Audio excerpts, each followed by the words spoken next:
Let's just launch right in. I have no idea how long this lecture will go, but it's probably going to be about an hour and 15 minutes. So here's the point. The whole week last week was spent on behavior.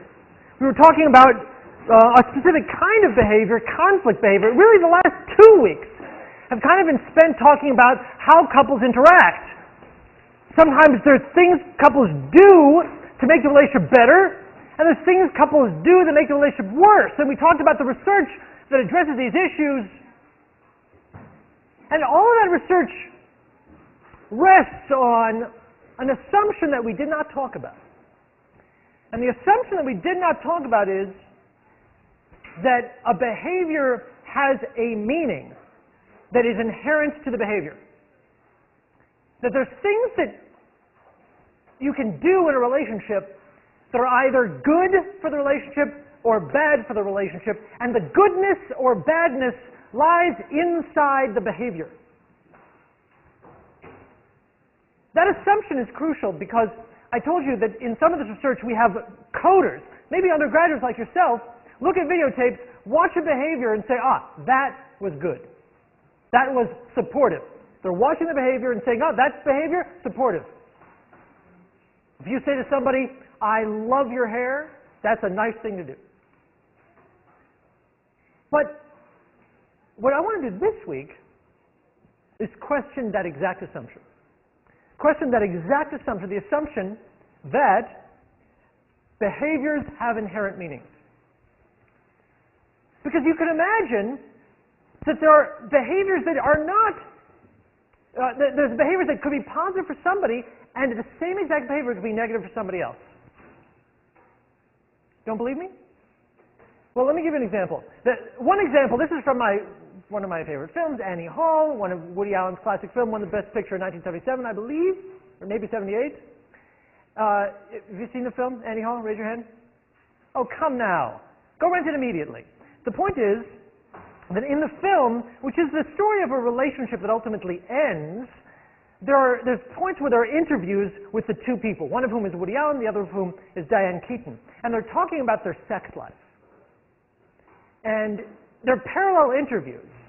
And so at one point, he says, she's so frigid, she's no interest in sex, we have only sex maybe 3 times a week. And it cuts to her, and in her interview, she says, he's so demanding, we're constantly having sex like 3 times a week. And what's funny about that is that the behavior is the same behavior. They aren't, like a lot of couples that we've talked about in this class already, disagreeing about how much they have sex. But they're disagreeing about its meaning. They're saying that the meaning of it, one person says that the 3 times a week is a sign of how little sex they have. The other one says that 3 times a week is a sign of how much sex they have. Same behavior, totally different meanings. You see that a lot. Let me give you another example. Imagine that I say to somebody, you don't look fat. Most people say, I suppose that's a nice thing to say. Or so, hey, do I look fat in this? And I respond, no, you don't. You don't look fat. Well, what does that mean? What does it mean? Does it mean that I really think you don't look fat? Does it mean that I'm not even listening to you and I'm just reading the paper and I'm like, yeah, you don't look fat. I'm just ignoring you. I'm dismissing you. Does it mean that I'm trying to appease you and I'll say whatever it takes to appease you regardless of my own opinion? What does it mean? Well, an outside observer may not know what it means to you, and that's what matters for the relationship. Meaning comes partly from the behavior, yes. I mean, the behavior has to happen, but the behaviors, the things that happen in a relationship get interpreted. We make meaning, and part of the meaning comes from what we do with our observation, what we do with the experience. That's what we're going to be talking about this week. It's this process of making meaning in relationships. We've sort of hit upon this before, and I want to draw an explicit connection between what we'll be talking about this week and some of the theories we've already been discussing in this course. The intimacy process model. You remember the intimacy process model? The question is, how is it that we feel validated, that we feel cared for, that we feel loved in our relationships? And as you recall, the The intimacy process model talked a lot about behavior. It said intimacy is a behavioral process. So it started with one partner disclosing or expressing something, and then there's a response. Like you say, I don't like the way I look in this outfit, and there's a response. No, you look terrific in that outfit. And then there's a reaction. Do I feel understood, validated, and cared for? Now, if I describe the model that way, it sounds very behavioral.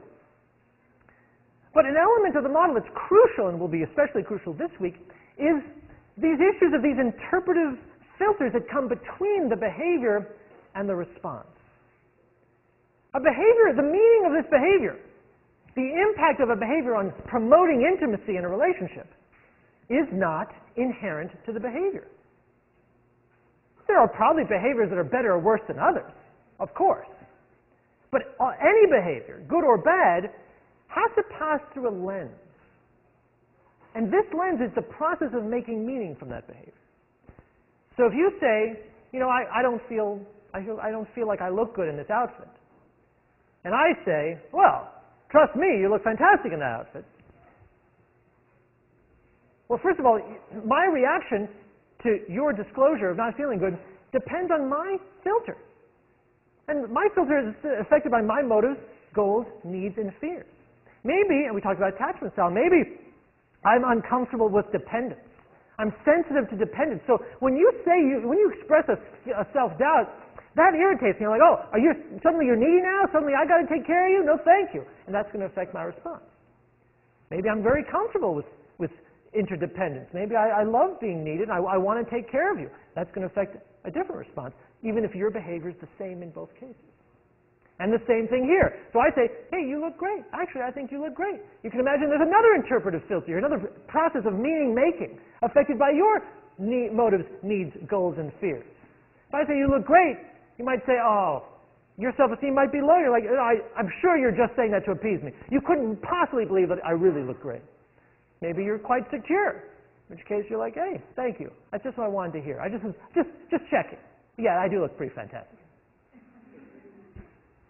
The intimacy process model depends on what makes it a process is not just the exchange of behaviors, but the interplay of meaning-making between partners. This is going on all the time in our relationships. We didn't really talk about it the last couple of weeks. We were talking about the behaviors themselves.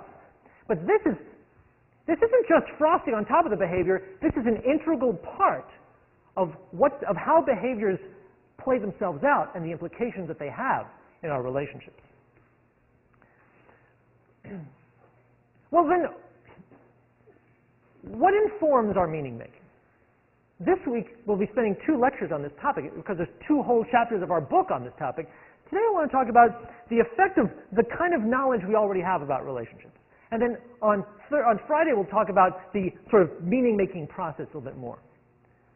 But today I want to talk about how our understanding of what goes on in our relationship is affected by what we know about relationships. And to that extent, there are 3 levels of relationship knowledge. There's 3 kinds of knowledge that we have about relationships. And it's interesting to sort of think about it. We've got general beliefs and values about social behavior, regarding social behavior. And different people are going to have different beliefs about social behavior. An example, look out for number 1. So maybe I believe that everybody is basically self-interested in life. That would be a belief that you might have about social behavior. Another belief you might have about social behavior is do unto others as you would have them do unto you. That would be another sort of general belief about social behavior that applies to all social behavior. And that's sort of the way you approach the social world, based on your general knowledge of how people function. Maybe you think, people are scum. Maybe you're you believe that life is nasty, brutish, and short. People are fundamentally uncivilized, and society sort of tamps down our base impulses. But at heart, we're uncivilized, we're selfish. Maybe that's what you believe. Maybe you believe differently. Maybe you believe people are basically good. And sure, there's sometimes we have conflict, we have a difference of opinion, but at heart, we're human beings have evolved, good qualities, charitable qualities. This general knowledge is going to affect how you approach relationships in particular, and we have general knowledge about relationships specifically too. So there's sort of knowledge about social behavior, then there's knowledge about intimate relationships. What I'm talking about here is we have beliefs about how intimate relationships are supposed to work. And my beliefs may be different from your beliefs, but we all have them. So I might ask you, how are people supposed to feel in their relationships? What does love mean? What does it mean? How are people supposed to look when they're in love with somebody else?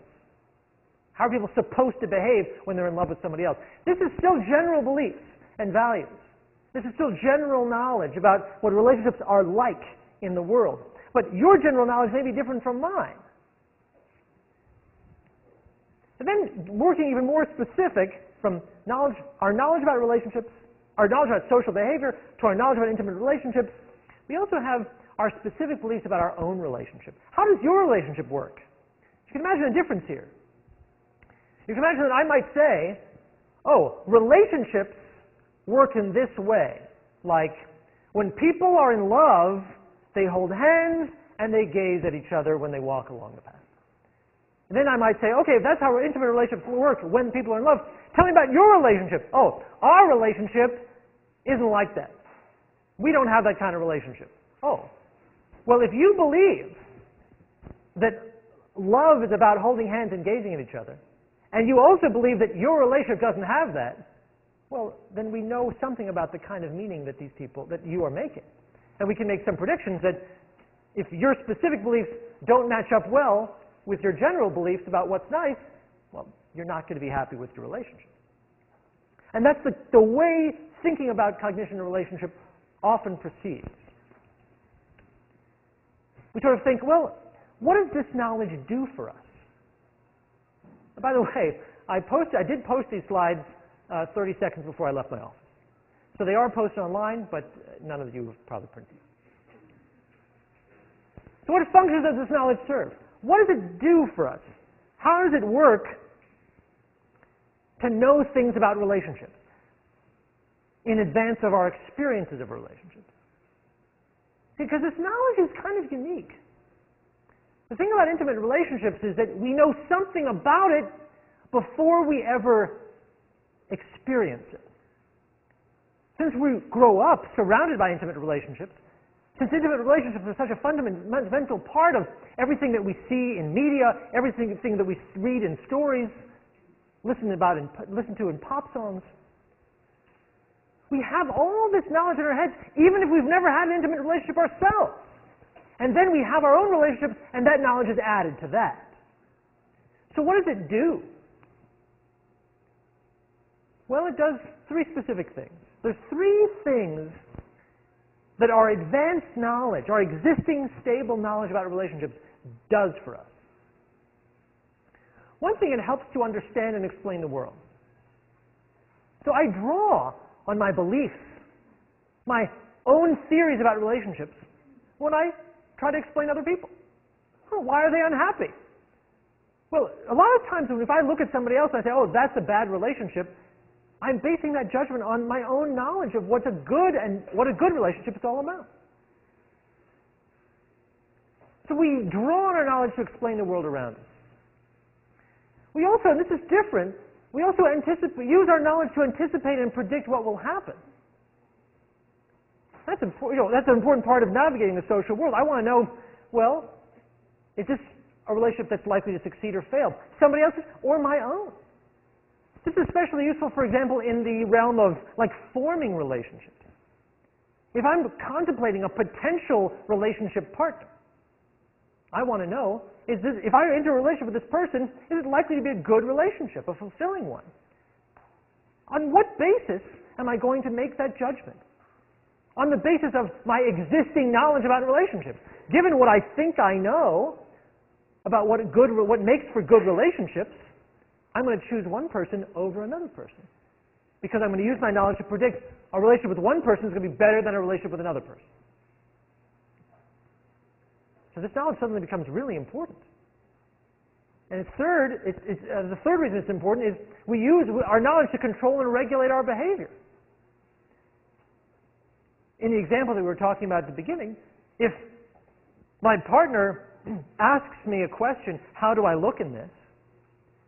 I use my knowledge about relationships, both my general knowledge about relationships and my specific knowledge about this relationship to guide my answer. Right? If I know, okay, so imagine the situation. You've just been asked, how do I look in this? And now you've got to answer. Well, your knowledge is going to affect your answer. It's going to control and regulate your behavior. If you know what you know about your partner and how relationships work, you might say, let's see, people like to be complimented, so even though I don't think you look good in that at all, and I think it's a terrible choice of clothing, I know, my knowledge is that people don't actually want an honest answer here, so that's going to shape my behavior, and I'm going to say one thing. On the other hand, if you're drawing on different knowledge, which is, well, the basis of a relationship is honesty. If I don't have honesty, I've got nothing. So maybe that's going to affect my behavior. The point being simply that our predictions, our behavior, our understanding is all shaped hugely by the knowledge we bring to each relationship and each experience. It so happens that the relationship between predictions and our own behavior is especially important. Comes up a lot. And it comes up explicitly in something that's been called the ideal standards model. This is sort of an interesting and influential theory that relates our cognitions, our thoughts, to how relationships go. And it's worth, I'm going to go over it in some detail because it's really worth thinking about. Basically, this perspective says we are constantly asking ourselves, are we in a good or bad relationship? That's a relevant question, and it is a relevant question that people ask themselves all the time. You ask yourself this at the very beginning of a relationship. Hey, we've just gone out on a date, one date. Was that a good date or a bad date? Is this a person that I want to see again, or do I want to say, yeah, I'll call you? It's relevant if you've been dating someone a long time. Hey, are we going to escalate our commitment or not? Well, I want to know, is this a good relationship? Is it worth escalating my commitment or not? It's important in a long-term marriage. Wow. We're going through a hard time. Is this a relationship worth pressing through the hard time or not? This is a question we constantly ask. The ideal standards model says, to answer it, we compare what we perceive we have, our perceptions of the moment. We compare it with pre-existing beliefs and values. Basically, we compare it to our ideals and our standards. So, if I say, well, is this a good relationship or not? I first of all say, well, what's going on in the relationship? What do I have? I say, well, let's see. We go out this much, we have sex this much, we fight this much, I'm having this good a time, these are the costs, these are the rewards. You sort of take stock. But to decide whether that is enough or not, you compare it. You compare it to my pre-existing beliefs or values. In other words, your values were, well, what do I need? What do I want from a relationship? What are my standards? And that standard is your existing knowledge. Now, if this all sounds mighty familiar to you, it should, because this is the idea of comparison level that we took from social exchange theory. The ideal standards model is essentially a more specific restatement of the fundamental ideas from social exchange theory, that to determine how satisfied we are, we compare our outcomes to our comparison level. What the ideal standards model does is it says our comparison level is essentially just what are our standards. And your standards may be different from mine. The premise of this model is this.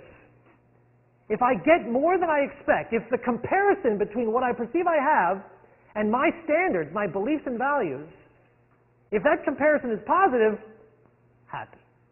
If that comparison is negative, less happy. And the implication of this, which we talked about a little bit when we talked about social exchange theory, is a particular level of outcomes has no inherent meaning. We give it meaning by comparing it to whatever our personal standards are. An example of research on this. Fletcher and Kinenmoth. 1992 is an old study, but a pretty good study, which is, the question they're asking is, the question is, how closely related is sexual satisfaction and relationship satisfaction? how important is it, how can you be happy in a relationship if you're not happy with your sex life? Or if you're happy with your sex life, does that mean you're automatically happy with your relationship? That's the question. Is the relationship between sexual satisfaction, relationship satisfaction? And what they found is it depended on your standards. It depended on what your ideals were for relationships in general. So here's how they study it. They ask people, basically, they give people a questionnaire and ask people, on a scale of 1 to 7, how important is this standard to you? And you can imagine some standards. It's important to me to have honest, open communication in relationships. The ideal standards model says the ideals are independent of any one relationship.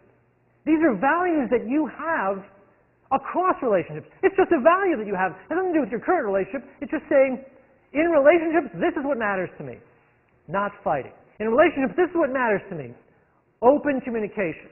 This is a standard that I have. Well, the question they asked here is, how important is a good sex life to you? How important is that for a good relationship to you? I'm not asking about this relationship. I'm just saying, in relationships generally, what's your standard with respect to sex? And what they found, totally consistent with this comparison level idea, is that people who said, sex is an important standard for me, you have to meet that, like sex is part of my ideal for a good relationship. When people said that's true, then their rating of their sex life correlated with their rating of their relationship 0.48. On a scale from 0 to 1, 0.48 is considered a very strong correlation. If sex is important to you, then it's highly related to your overall relationship with the relationship, your overall satisfaction with the relationship. But some people didn't say that. Some people had different standards. Some people said, sex is not important. A relationship's about more than just sex. It's about all sorts of things. Companionship, support, communication. And for those people, their ratings of their sex life correlated with satisfaction with the relationship as a whole, 0.04. When you think about correlation, that's an enormous difference, actually. And that's the whole point of the ideal standards model, is that, to use a statistical term, our ideals moderate the effect of a particular outcome on our satisfaction. Put another way, our ideals shape how we react to the specific experiences of the relationship. If our specific experiences are consistent with our ideals, we're happy. If our specific experiences are inconsistent with our ideals, we're not going to be so happy. And then what makes it interesting is, because different people have different ideals and different standards for relationships, the same behaviors are going to have different effects for different people. Well, how does this play out? One of the ways this plays out is in clinical settings. Clinical settings says, if that's true, a question? Is there a question? Yeah. What's your name? My name is Dana. Dana. I don't know if you already went to this, so according to that model, it seems as though the higher your standards, then the less satisfied or less happy you're going to be. And so my question is, are there ways of testing if your standards are too high? I'm so going to get at this, Dana. Listen, I only wish I'd been able to post the slides earlier, because you'd be looking ahead and say, oh, he's going to get to this. And if I don't get to it, you and I were going to talk in front of these people in a moment. Okay, so the point is this. But Dana intuits. She goes, well, wait a minute. If this is true, then what are good standards to have? Are there some standards that are better than others? I think it's part of Dana's issue. And indeed, clinical people said, look, if standards shape how we react to specific experiences, because we're comparing our experiences to our standards, then there may well be standards that are bad for us, or beliefs about relationships that do us no good. And indeed, Adelson and Epstein identified a set of standards. These are 4 of them. They actually had 5, but I'm going to talk about these 4, that they called destructive beliefs, dysfunctional beliefs about relationships. And I want to go through them, and what I want you to ask yourself, what makes this dysfunctional? And in each case, it's just a matter of applying the ideal standards model. Okay? So these are clinicians now who said, these are beliefs that are just not good for relationships. David, do you have a question? Okay, hold on. Their first dysfunctional belief is this: disagreement is destructive. So they had a questionnaire to measure this belief, and one of the items on that questionnaire is, when my partner and I fight, I feel like I'm dying inside. When my partner and I fight, it causes me to lose hope in the relationship. Another part of this dysfunctional belief is the sort of general level, which is when partners can't communicate, it means they're in a bad relationship. Or if partners are arguing, it means they're in a bad relationship. Disagreement is destructive. Now, well, why is that dysfunctional belief? Because, as we were saying last week, some disagreement is inevitable. People will disagree in their relationships. So, if you have a disagreement, and you believe that disagreement is destructive, how will that shape your reaction? Well, it means that you're going to be more nervous, more anxious, more defensive. Oh no, we're disagreeing. If I believe that disagreement is destructive, then disagreement is going to be a very bad day for me. In contrast, some people didn't agree with this. Some people said, hey, a little disagreement is part of every relationship. It's natural that intimate partners will disagree. That would be the opposite belief. Well, now if you've got that belief, what happens when you have an argument? Like, oh, we're having an argument, we disagree. Sure, of course we are, because we're intimate. It's a natural part of intimacy. You'll be more calm, less defensive.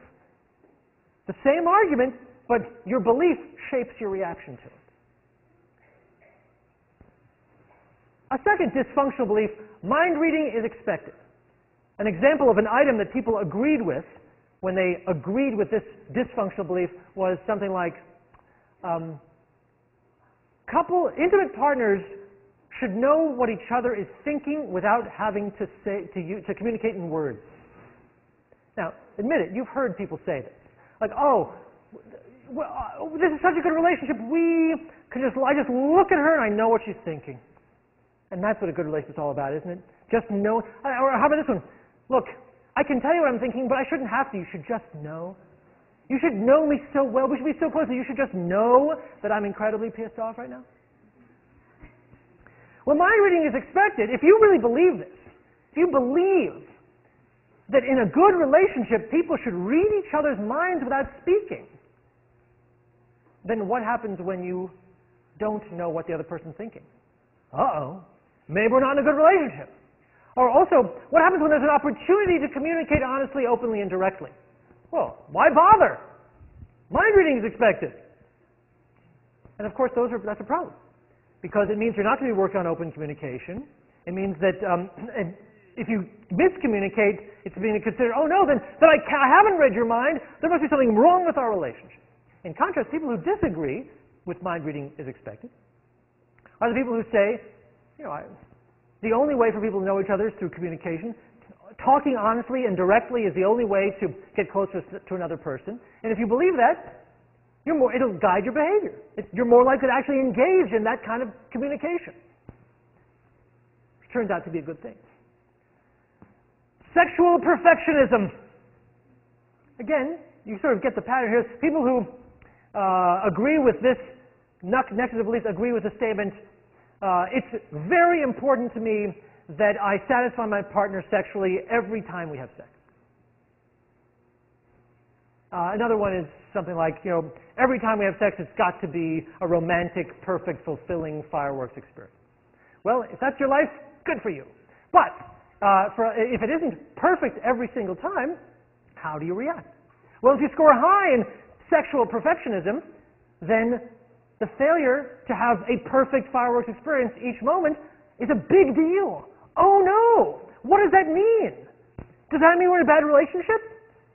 The knowledge, the belief, shapes your reaction to the experience.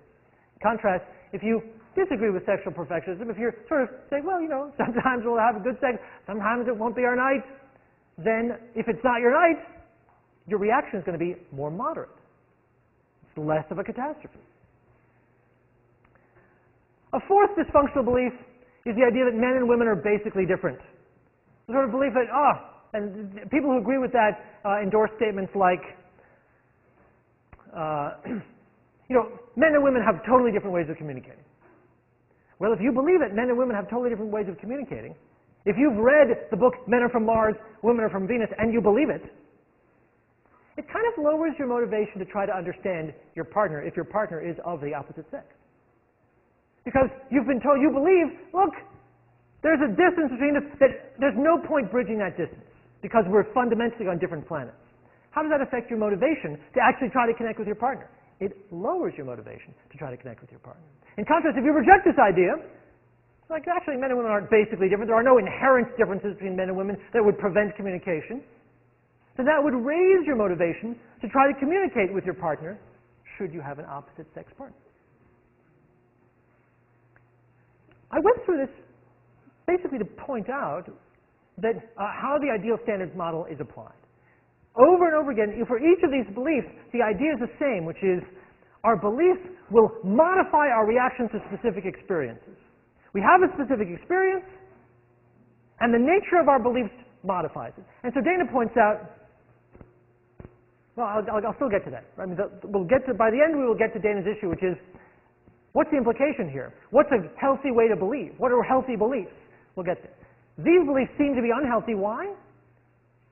What makes these beliefs unhealthy as a whole is that they are unrealistic. If you have these beliefs, you are likely to be disappointed. And disappointment doesn't feel good. So far, we've talked about how our beliefs about relationships modify our reactions to specific things that happen in the relationship. But that's not the only effect we could see. Oh wait, no, I have more of this. So this is still more. So this is now another slide making a similar point.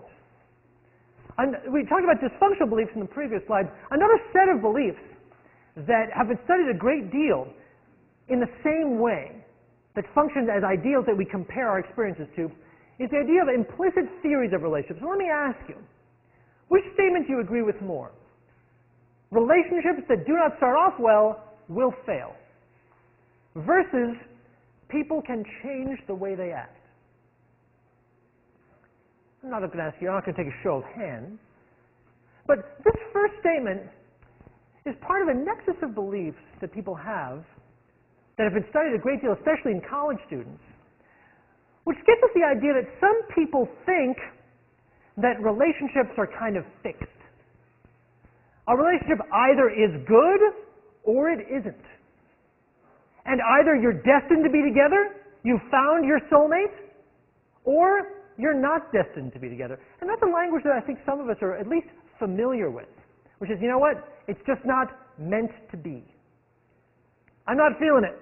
This relationship just ain't working because it's not meant to be. All of those ideas are consistent with sort of a network of beliefs which are called implicit theories of relationships. What makes it an implicit theory is we're not talking about some idea that people have that they've written down. It's not like Darwin said, oh, here's my theory of relationships. I mean, I have a theory of relationships that I've written down, but most people haven't. It's implicit.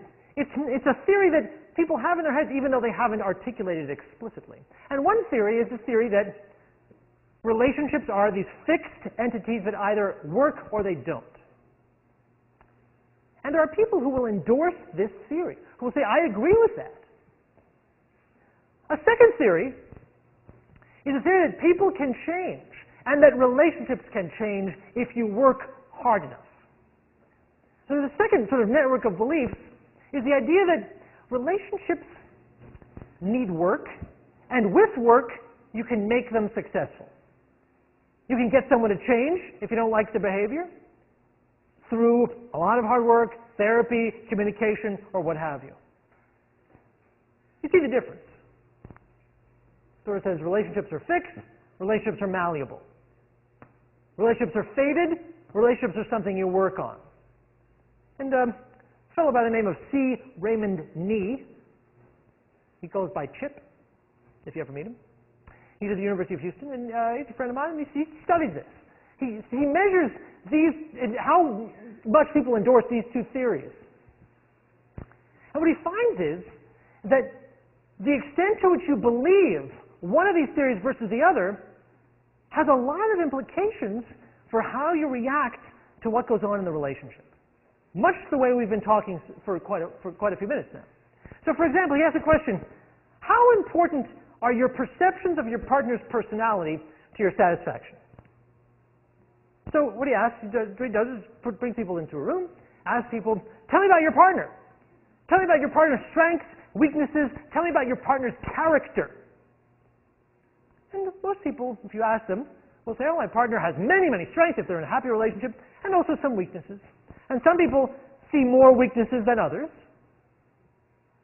But the question is, how important are those perceptions to your feelings of satisfaction in the relationship?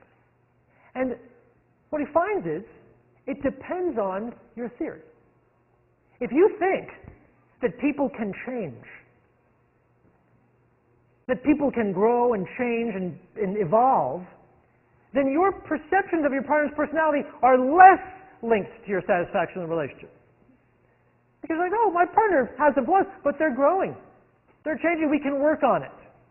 It's still a good relationship. On the other hand, if you think people can't change, people are people. People don't change, they are who they are. In that case, and for those people, perceptions of partner's personality were strongly linked to relationship satisfaction. The belief changed the relationship between your experience and your relationship satisfaction. Shift to another study. How much is initial satisfaction linked to relationship longevity? This is an interesting question. The question he asks here, to put it another way, is when the relationship begins, or at the beginning of this is college dating relationships, how important is satisfaction? Now, we know that in general, more people who are more satisfied in the relationship stay together longer, in general. But what he found was that relationship, the relationship between how happy you are at the beginning of the relationship and how long the relationship stays together, that association is shaped by people's theories of relationships. If you believe that relationships are fated, relationships are a matter of chemistry and fate, and they either work or they don't, and there's nothing you can do about it. If you believe that, then your initial satisfaction is powerfully linked to how long the relationship stays together. If you're happy, you're like, oh, this is it, fate, soulmate time, and you stay together. Those people who believe in that sort of fixed fate theory, if you're not happy at the beginning, you get out quickly. You're like, this isn't working, it's never going to work. In contrast, people who believe that relationships are a function of working at it, for them, this relationship is much weaker. If you believe that a relationship can grow, can evolve, that people can change, and that you can improve your relationship through the effort that you put into your relationship, if you agree relationships take work, then your initial satisfaction is less strongly associated with how long the relationship ends. Because you might say, even if we're not so happy now, we can get better. We can work it out. So this is another example of the sort of general principle that carries us a lot. It carries us a long way, this principle. To understand both our own relationships, the relationships of our partners, or the reactions of our partners, and other people's relationships. You'll see friends who are in relationships that you think suck. Let me tell you what's going to happen also, which is that you're going to see your friends marrying people of whom you do not approve. How can that be? How is it that your friends are failing to observe that the people that they are happily marrying are totally unsuitable when it seems so clear to you? Well, one answer to that question is that you are applying different knowledge than your friend is. You're comparing that behavior to your own standard, your friend is comparing those behaviors to a different standard. So this process, this ideal standards model way of thinking comes up a lot. But it's not the only way to think about the effects of our relationship knowledge on relationship outcomes. Because so far, everything that we've said suggests that our knowledge is kind of reacting to our experiences. The statistical term is it moderates our reactions to our experiences. But that's not the only possibility.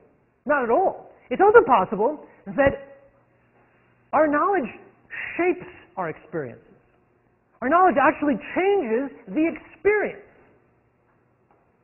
which in statistical terms would be a mediating relationship. A mediating relationship if you're statistically inclined. It's not just that our knowledge affects our reactions, but it actually affects how we perceive the experience. Our expectations, for example. One type of knowledge that we have are expectations. This would be specific knowledge. What do you think is going to happen in your relationship? I can ask you, well, what do you think is going to happen? We've defined, or psychologists define expectations as your basic predictions on what kind of things you can expect to happen. And sometimes you're surprised. It so happens that our expectations for our relationships and for everything else affect not only how we react to what we perceive, but actually what we perceive itself. And we tend to see what we expect to see. Let me give you an example. A colleague of mine named Geraldine Downey, she's at Columbia University, studies a construct called rejection sensitivity. Rejection sensitivity is essentially a belief about yourself. Well, it's a personality trait that describes people who are worried about being rejected a lot. In other words, they're sensitive to the possibility that they will be rejected. And some people, if you give people like an inventory of rejection sensitivity, some people score high. They're vigilant to signs of rejection, and they're prone to seeing signs of rejection. In fact, people who score low are not vigilant, they're not worried about being rejected, they're pretty confident people will accept them. Geraldine Downey has looked at the effects of rejection sensitivity, which is basically a set of knowledge. It's an expectation that you'll be rejected. If you score high, you expect that you'll be rejected. And what she's found is people who score high in this, not only are they sensitive to rejection, but they're actually more likely to perceive rejection even when none exists. Let me give you an example. She brings people to the lab, and people who score either high or low in rejection sensitivity. And then she gives them a hypothetical scenario. No. She doesn't give them a hypothetical scenario. She gives them a real scenario. What she says is this. It's a really clever study. She says, hi, you will be working in our study with a partner, and here's your partner. And the partner is a confederate of the researcher. So they're sitting next to each other in their chairs, and say, okay, you're going to be working closely together, and we're going to start the study in about 2 minutes, so just take a break. During those 2 minutes, very quickly, the confederate says, steps out for a moment, and then the researcher comes back and says, sorry, the confederate had to go.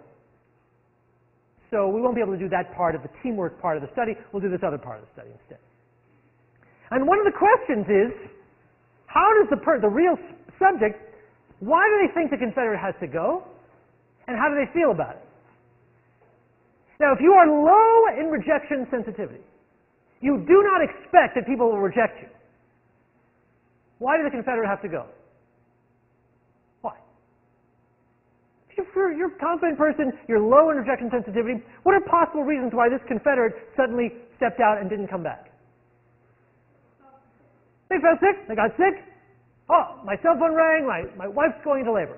Something like that. There's plenty of reasons.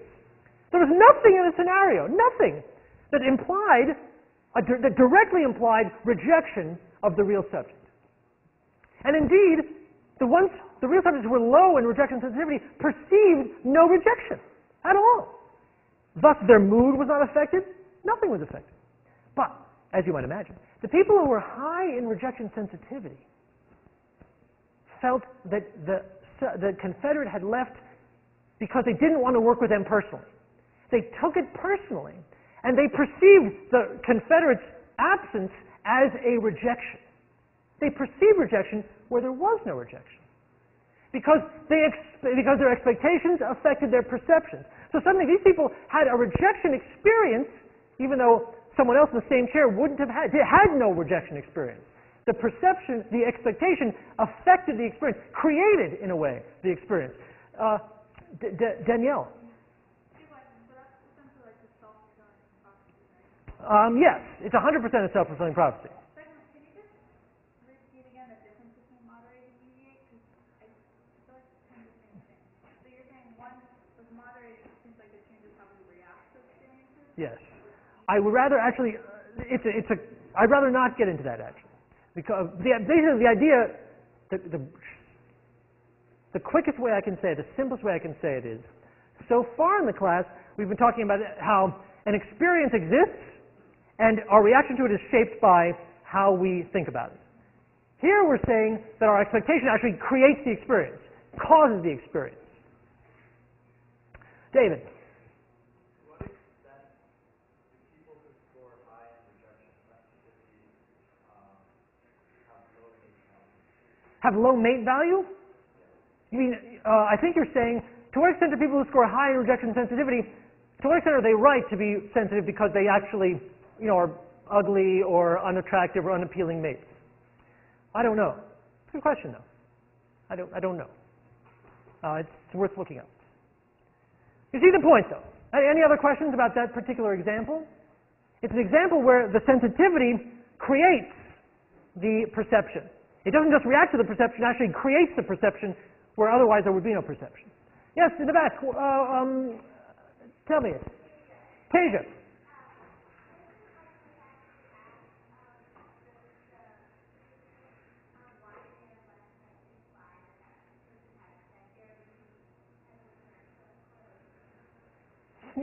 They got around that. I don't remember the details of the study.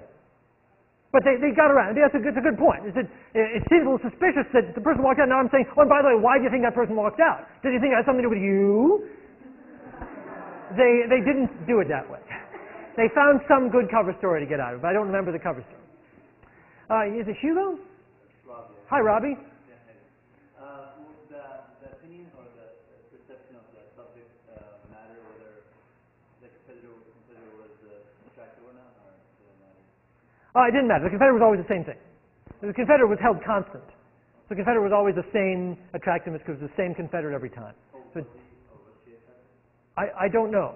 But I assume there was sort of chosen to be someone who was moderately everything. But it doesn't matter because no matter whether this person was high in rejection sensitivity or low in rejection sensitivity, the competitor was always the same person. Other questions? So you get the point. I can give you another example. I don't want to belabor the point, but low self-esteem has the same effects. What does it mean to have low self-esteem? It means that you don't feel good about yourself. You don't have a sense of your own worth. You don't feel like you're a person of value. Well, in relationships, my colleague Sandra Murray over at SUNY Buffalo has looked a lot about the effects of low self-esteem on how people interpret their partner's behavior. And what happens is people who have low self-esteem think they perceive their partners as liking them less than their partners actually like them. So here's how she studied this. She gets couples where one partner has low self-esteem. But she brings the couple into the research rooms. And she asks each one, tell me about your partner. Tell me about your partner's strengths. Tell me about your partner's weaknesses. And tell me, how much do you love or like your partner? People who have low self-esteem consistently underestimate how well their partner views them. So now I'm not asking you, so low self-esteem person, I'm not asking you now to tell me about yourself. I've already got that information. I want to know, what do you think your partner thinks of you? And I've also asked the partner, what do you actually think of the person? And I can compare them. And what Murray finds is that when I have low self-esteem, I actually perceive my partner wrong. Now I'm not reacting to something. The self-esteem, the knowledge base, is generating the perception that my partner doesn't like me that much, even though my partner likes me fine. This is what we call perceptual confirmation. If I expect that someone's not going to like me, I perceive that they don't like me, even if that's not the case. If I expect that I'm going to be rejected, I perceive that I've been rejected, even if I haven't. We see what we expect to see, which makes those expectations really important. What we expect to have happen to us is in many ways going to shape our relationships through this perceptual process. But not only this perceptual process. There's another process, behavioral confirmation. So we've said our expectations affect what we see. We see what we expect to see. In relationships, our expectations also affect our behavior. And this is sort of more typically what's been called the self-fulfilling prophecy. But they're both, in a way, self-fulfilling prophecies. With the idea being that if I think, well, I'll just give you a great example. Because the self-fulfilling prophecy is simply this, that my expectation shapes how I treat people. If I expect you're going to be nice to me, and then I think, oh, you're going to be nice to me, so it's safe for me to treat you in a very nice, open, friendly way. There's nothing to fear here. But if I treat you in a nice, open, friendly way, you're more likely to be nice to me, confirming my expectation through this behavioral process. My behavior has been the mediator through which I've confirmed the expectation. That's how a quantitative person would say. So again, there's been a number of studies that have made this point, that wow, our expectations actually change how we behave. Not so much how we react now, but change our behavior. So for example, this is a great study. Talked about a lot in the textbook. How do we interact with people we think are attractive? There's a lot of research that shows that attractive people tend to be more comfortable in social situations. Why would that be true? Well, one reason is that we expect them to be comfortable in social situations. And to study this, some researchers, Snyder, Tanky, and Burchard were the ones who did it. Doesn't matter, though. Here's what they did, very clever. It's an old study from the 70s. There's lots of ways you could do it online now, but what they did in the 70s is they had men talking to women on the phone. And they recorded the woman's side and the men's side separately. And they had raters rate how warm, how friendly, how jovial each partner was in the conversation. Here's the manipulation. Obvious manipulation, right? They gave the man one of two photos. They said, here's the woman you're about to have a phone conversation with. And one of the photos was of a very attractive woman, and one of the photos was of a less attractive woman, significantly less attractive woman. Well, as you might imagine, the men who thought they were talking to an attractive woman were a lot more engaged. They were a lot more warm. They were a lot more flirtatious. They were a lot more inviting. They were more interested in the interaction for reasons that are not so surprising. That's not the interesting part. The interesting part, in my view, is that when observers listened to just the woman's side of the conversation, they couldn't hear the men's side. All they could hear was the women. The women who did not know that they were in an experiment of this type, did not know that the men had been given a false picture of them. They were just being themselves. But the women who were talking to men who thought they were attractive were themselves rated as more friendly, more warm, more sociable, more socially skilled than women who were talking to men who thought they were unattractive.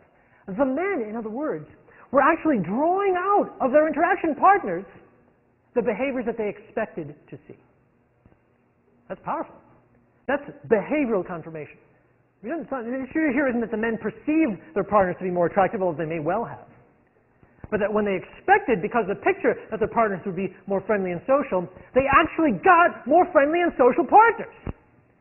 Now, how does this play out in the digital age? Well, a lot of times nowadays, we may have opportunities to interact with people online who we don't see. But if we want people to treat us well, what are some strategies for doing it? Well, perhaps we post a little picture of ourselves, and maybe it's not really a picture of ourselves at all, but a picture of somebody else who's much more attractive than ourselves. Or maybe why would my online name, why would my email name be like cute pixie at UCLA? Which I actually get emails from students who are like, Dr. Cohen, I have something very important to say, and then the emails from like hot sorority chick at UCLA. Like, what? That's not a professional name. Why did you choose that name? Why did you choose that name? Because people are saying, oh, I think that if I give you some kind of cue, I'm giving you an expectation and hoping that you'll treat me accordingly. Of course, you may find yourself, with the internet, it's possible to actually manipulate the expectation entirely so that you can pretend to be someone you absolutely are not. And this is a common thing on the internet. You find yourself interacting with someone who says, oh yes, I'm a fantastically successful, gorgeous accountant who has a condominium in Tuscany. But maybe that's true, or maybe it isn't. But certainly, it's a way of manipulating expectations so you can benefit from behavioral confirmation. That's the good side. The downside is depressed people. We've talked in the past in this course about how people who are depressed have challenges socially and have challenges in their relationships. Depression is a very toxic thing for successful intimate relationships. Behavioral confirmation is one reason why this is true. A researcher named Jim Coyne has done some excellent work on this topic, looking at how do depressed people treat others. And what they find is that depressed people who expect to be rejected treat others in ways that promote them getting rejected. Essentially, depressed people behave in ways that others find annoying, and so are more likely to get rejected. So, for example, one behavior that is common in depressed people is something called excessive reassurance seeking. You know what excessive reassurance seeking is? It's when you don't just say, do I look fat in this, but you say, no, really, you hate it, right? Oh, no, you hate it. I know you hate it. Oh, I knew it. You totally hate it. You don't hate it? Are you sure you don't hate it? You know what? I hate it. Now shut up. In some of our research, we saw that this was a problem for some couples. This is a newlywed couple, I remember, and we asked them, we were videotaping them talking about an issue in their relationship. And the issue that they were talking about in their relationship was how they have trouble making decisions. They have trouble making decisions. Okay. And then we watched the videotape, and here's what we saw. What we saw was basically the husband had a history of depression. And because of his history of depression, he never believed anything that his wife said when there was time to make a decision. So, and it became a big deal for him. So he's like, okay, so every time we want to go out to eat, the challenge is for me to believe that you're not just choosing Chinese because you know I like Chinese, but that you really do like Chinese. Because you'd tell me if you weren't in the mood for Chinese, right? Right? She's like, yes, I would totally tell you if I wasn't in the mood for Chinese. I don't actually care that much. He goes, I know you don't care because you love me, and you'd go out for Chinese even if you didn't like it, right? She goes, yes, but I'm not doing it just so I do. I don't really care where we go out. He goes, yes, but I just want you to be happy. She goes, yes, well, I am happy. It's nothing to do with whether or not we go out to Chinese. She goes, well, exactly. So it doesn't matter, right? But I might as well make you happy, right? Anyway, it went on like that for 10 minutes. And the point is that he was very, very worried that no matter what he did, he'd be disappointing her. And in obsessing about it and inflicting his obsessions on her, of course, he did end up irritating her in exactly the ways he was afraid of. And there's a poignancy here. There's a poignancy and sort of almost a tragedy in the processes of behavioral confirmation, because people can bring about what they fear most. Well, that's sad. That depressed fellow trying to choose where to go out to eat, all he wanted to do was make his wife happy. And he was so worried, so nervous and anxious that he would disappoint her. Unfortunately, his anxieties were so powerful and they shaped his behavior so much that he ended up disappointing and frustrating and irritating her in exactly the ways he was trying to avoid. Well, that's the downside of behavioral confirmation. If you expect the worst, you might behave in ways that bring it about. And that brings us back to Dana. When we talk about the moderating effect, the ideal standards model, So there was an implication there that Dana immediately picked up on, which is, well, if I have high standards, I'm likely to be disappointed. The higher my standards, the more room there is for me to be disappointed. Doesn't that mean, Dana was sort of saying, that I should lower my standards? Less room for disappointment. But this stuff, this behavioral and perceptual confirmation stuff says, wait a minute, if I get what I expect to get, shouldn't I expect the moon? Shouldn't I expect the most? The higher my expectations, the more I will, through behavioral processes and perceptual processes, get what I expect. So shouldn't I have high expectations? Well, this is the issue. Which is better? So we've just explained the argument for higher standards has to do with these confirmation processes. Maybe I want to really expect the best, and then you achieve it. And a lot of sort of personal success gurus make this point. Shoot for the moon. Aim high. Dream big. That's the only way that you can actually achieve what you dream. So you should do that in your relationships. Have high standards, and if you expect people will love you, well, darn it, people will find you more lovable and indeed love you. The expectation, but there's another argument, which is, well, wait a minute. You don't want to have high expectations. Just setting yourself up for disappointment, and disappointment's bad. If you don't expect much, you can't be disappointed. Well, which is it? I do have an answer. But I'm curious to know what you think. What do you think? How would you resolve it? Because this is a real dilemma, Dana, right? I mean, you really can see, can you see both sides of the argument? Well, what's the answer? What do you think? Tell me your name? Brittany, of course. Hi, Brittany.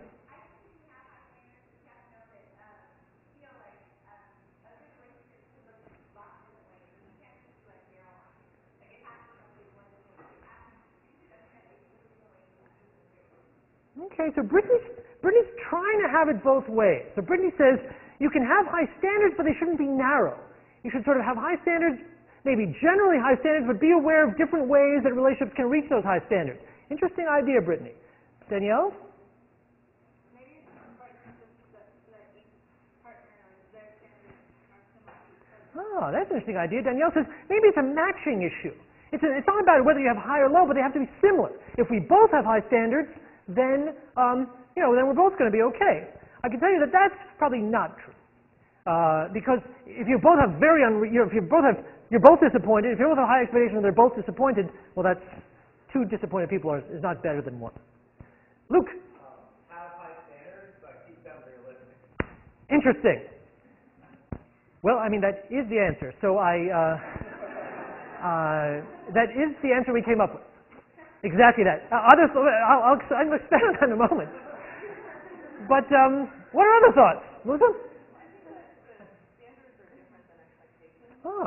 Which they are. And you can have standards, but if you're expecting them to be met and that's a requirement for you, then you will be less satisfied. But high expectations can create disappointment if they're not met. So if you're looking at it with a different type of expectation, then you might be less likely to be disappointed. So have high standards, but don't expect them to be met? Not necessarily. You can have the high standards, but if they're not met, because then based on that expectation, then you're going to be less disappointed. Have high standards, but expect to be disappointed once in a while, and don't sweat about it. Not so bad. It's not so bad. It's sort of consistent with Luke's position, which we'll get to in a moment. Is that Sabrina?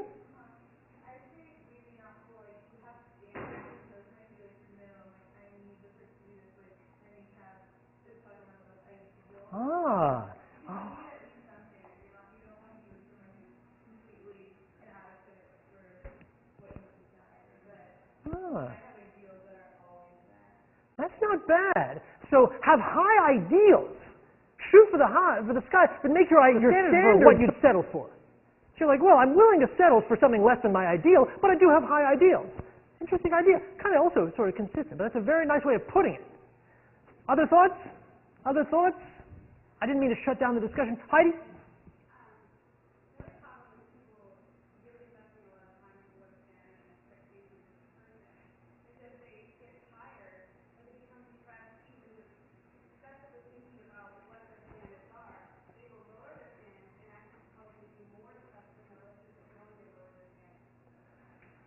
I didn't follow all that. So let me see. So Heidi's saying that, say it again. Tell me again.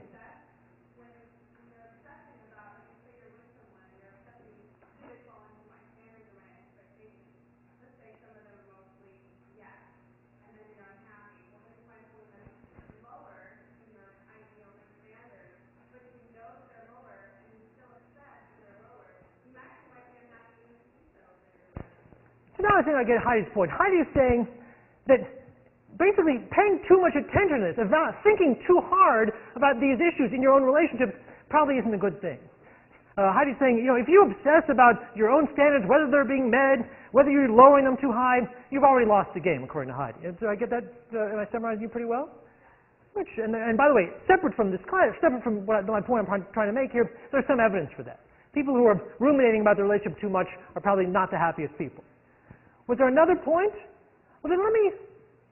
So a lot of these ideas actually are consistent with Luke's, what I thought very elegant, I thought was elegant, since it's exactly what we said, as formulation, which is you should have the highest standards and expectations that are realistic for you.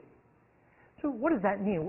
Then that raises a question for us. What does it mean to be realistic? Well, the idea would be that you should know what's reasonable to expect, and then expect the best within what's reasonable. So what makes the dysfunctional beliefs that we were talking about earlier dysfunctional is that each of those beliefs are so extreme that they are unreasonable and guaranteed not to be met. So, for example, the idea that disagreement is destructive, there can be no disagreement between us. Well, that's not reasonable, because there absolutely will be disagreement every time. That's an unreasonably high expectation. David? It's a good question. And it was our question when we decided to try to study this. We wanted, because the implication of this, according to Luke, is if you have to have realistically high expectations, what's realistic for my relationship may be different than what's realistic for your relationship. So the advice, Dana, to give to people might not be one size fits all. It might depend on what the status of your relationship is. So here's how we measured it, David. We used our videotapes. We got our newlyweds into the lab, Jim McNulty, now at University of Tennessee, and myself.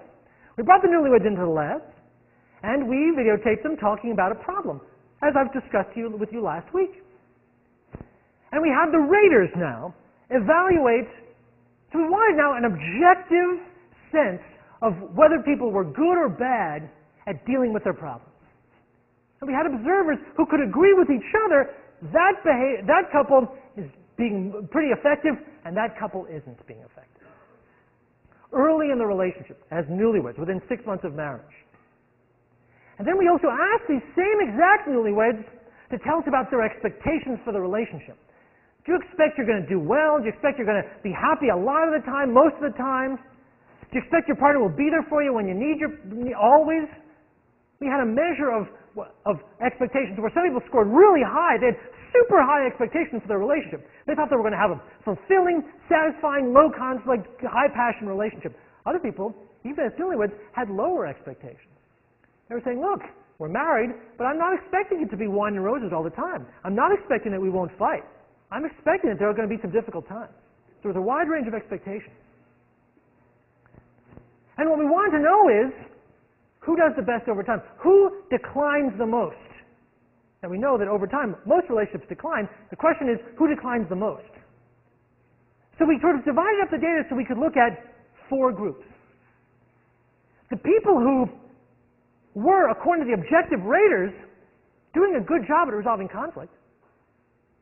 And we divided them, and we separated them from the people who, according to the raters, were doing the least good job, not doing a good job resolving conflict. And then we divided both of those groups into the people who had the highest expectations and the people who had the lowest expectations. Who do you want to be? What's going to be the positive, what's going to be the best situation for you in terms of your expectations? Let me put it another way. Let me ask you this question, and I do want someone to answer it. When is it best to have high expectations? Okay, Luke? When they're nice. Stay with what works. And in this case, they're realistic to the extent that, yes? Okay? So in this study, when is it realistic, Sabrina? Yes. If you have good communication with your partner, that's the time to have high expectations. You've got the tools, now reach for the stars. When is it good to have low expectations? When you're not so good at communicating with your partner. If you have some kind of realistic sense that, you know what, we don't do this communication thing that well. Might be a good time to lower your expectations. You don't want lower expectations if you've got the tools. By the way, did we find evidence for this? Yes. So this is a negative slope. So this was the amount of decline for people who had less negative behavior. In other words, they're doing pretty well. They don't have a lot of negative behavior, and they have positive expectancies. So people that's the situation that Sabrina was just describing. They're communicating well, and they expect the best. They decline, negative 0.4. But the people who had less positive expectancies, but also behaved well, declined more. So check out these two columns. These two columns say that these people, the people in the red group, hey, they communicate well. They might have a realistic chance of doing quite well since they communicate effectively, but they don't expect to, and indeed they don't. They don't do as well as perhaps they might have had they maybe tried a little bit harder. Danielle. For couples that don't go to therapy or don't really have anybody else rating how well they communicate, and how good are people at knowing how well they communicate? That's a good question. It's a very good question. We know that people are not very good at telling us about the specifics of their behavior. People are not very good at telling us specifically whether they fought 2 times last week or 6 times last week. But evaluating how people feel after an interaction, I'm guessing people are probably pretty good at that. But it's just, I can only speculate as a researcher. That how effective is your communication? I might measure that by saying, how good do you feel when you're done? We didn't do that this time, but this time we really wanted to be totally as objective as we could. In fact, our objective ratings are correlated significantly, but not that highly, with people's own evaluations of their interaction. So when people communicate well, they don't have a lot of negative behavior. The people with the high expectations did better than people with the low expectations. But, as you might imagine, it flipped around for the people who had negative behavior. You see this, Luke? The people who are not communicating well, Danielle, for whatever reason, in this case it was our perception, but probably they might have also said, yeah, well, we don't communicate that well. If you don't communicate well, and you say, but everything's going to be super forever, that's you. You are not following Luke's advice. You are not having that's not a realistic expectation. If you have negative behavior, this is not a realistic expectation. But if you've got negative behavior, and you have moderate expectations, and you say, hey, things are going to be rough for us. Protection. You don't start out as high as those people, but you don't decline as much either. Moral of the story. Now, one size does not fit all. Luke's point of view is very good. What's a healthy way to think about your relationship? Have expectations that are as high as they can be within the realistic constraints of your relationship. Class dismissed.